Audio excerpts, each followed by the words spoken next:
Hello guys, അപ്പോൾ ഇന്നത്തെ video ഉത്രാടത്തിന് വിശേഷങ്ങളാണ്. അപ്പോൾ ഞാനും അമ്മയും അനിയത്തിയും കൂടെ ആട്ടോ സാധനങ്ങളൊക്കെ വാങ്ങിക്കാൻ വേണ്ടി പോണത്. പച്ചക്കറികളും പൂക്കളൊക്കെ വാങ്ങാനുണ്ടായിരുന്നു. ഞങ്ങൾ ചെട്ടുളങ്ങരയിലാണ് സാധനങ്ങളൊക്കെ വാങ്ങിക്കാൻ വേണ്ടി പോണത്. ചെട്ടുളങ്ങര ചെന്ന് ഉഴുന്നുവടയും നാരങ്ങ കുടിച്ചിട്ടാകാം ഷോപ്പിംഗ് എന്ന് കരുതി. എന്നിട്ട് ഞങ്ങൾ നേരെ പച്ചക്കറി കടയിൽ പോയി പച്ചക്കറികളൊക്കെ വാങ്ങിച്ചു. പിന്നെ കേട്ടോ ഓണക്കോടിക്ക് പറ്റിയ കുറച്ച് വളയും മാലയൊക്കെ വാങ്ങാനുണ്ടായിരുന്നു. പിന്നെ ഞങ്ങൾ നേരെ പോയി അതെല്ലാം വാങ്ങിച്ചിട്ട് പൂക്കളൊക്കെ വാങ്ങിക്കാൻ വേണ്ടി പോയി. നല്ല തിരക്കായിരുന്നു ഇവിടെ. പൂക്കളൊക്കെ വാങ്ങിച്ച് പിന്നെ 3 താമരമുട്ടുണ്ടായിരുന്നു കേട്ടോ. അതുകൂടി വാങ്ങിച്ചിട്ട് ഞങ്ങൾ നേരെ വീട്ടിലോട്ട് പോയി ഗൈസ്. വീട്ടിൽ ചെന്നിട്ട് എനിക്കും അനിയത്തിക്കും ഒന്നുകൂടെ ഒന്ന് കടയിൽ പോകണമായിരുന്നു. തയ്യക്കടയിലോട്ട് ഞങ്ങൾ പോണത്. കുളിച്ച് ഫ്രഷായിട്ട് ഒന്നുകൂടെ ഞാനും അനിയത്തിയും തയ്യക്കടയിൽ പോയി ബ്ലൗസൊക്കെ തയ്ക്കാൻ കൊടുത്തിട്ടുണ്ടായിരുന്നു. അതൊക്കെ വാങ്ങിക്കാൻ വേണ്ടിയാണ് ഞങ്ങൾ പോയത്.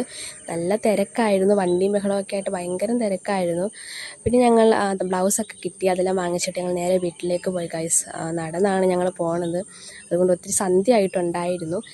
പിന്നെ നമ്മുടെ പിണ്ടിവിളക്ക് വീട്ടിൽ ചെന്നപ്പോൾ അമ്മ പിണ്ടിവിളക്ക് കത്തിച്ചിട്ടുണ്ടായിരുന്നേ. ഓണാട്ടുകരയിലാണ് ഇത് കൂടുതലും ഇങ്ങനെ കൂടുതലും അല്ലേ ഓണാട്ടുകാരിലാണ് ഇങ്ങനെ ചെയ്യാറുള്ളത് എനിക്കറിയത്തുള്ളൂ.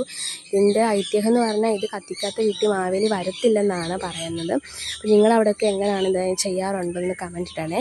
അപ്പോൾ ഇതാണ് കേട്ടോ ഞങ്ങൾ അത്താപ്പൂക്കളം. ഡിസൈനൊക്കെ അമ്മ വരച്ചാണ് കേട്ടോ. ഇതാണ് ഞങ്ങൾ എല്ലാവരും കൂടെ അത്താപ്പൂക്കളമൊക്കെ ഇട്ടത്. പിന്നെ പൂത്തിരിയൊക്കെ വാങ്ങിച്ചിട്ടുണ്ടായിരുന്നു കേട്ടോ. പൂത്തിരി ഒക്കെ കത്തിച്ചു. പിന്നെ കുടച്ചക്കറവും അങ്ങനെ ഒരു ഇതുണ്ടായിരുന്നു. അത് നല്ല രസമായിരുന്നു കേട്ടോ കറങ്ങുന്ന കാണാനായിട്ട്. ഫോണിനകത്ത് അത്രയ്ക്ക് ക്ലിയറായിട്ട് വന്നിട്ടില്ല. പിന്നെ കുഴവപ്പൂവൊക്കെ കത്തിച്ചിട്ടുണ്ടായിരുന്നു ഗൈസ്. അപ്പോൾ ഇത്രയേ ഉള്ളൂ ഉത്രാടദിന വിശേഷങ്ങളും ആഘോഷങ്ങളും ഒക്കെ. നാളെയാണ് ഓണം. ഹാപ്പി ഓണം എല്ലാവർക്കും. അപ്പോൾ അടുത്ത വീഡിയോയിൽ കാണാം. ബൈ. വീഡിയോ ഇഷ്ടമായി ലൈക്ക് അടിക്കണേ.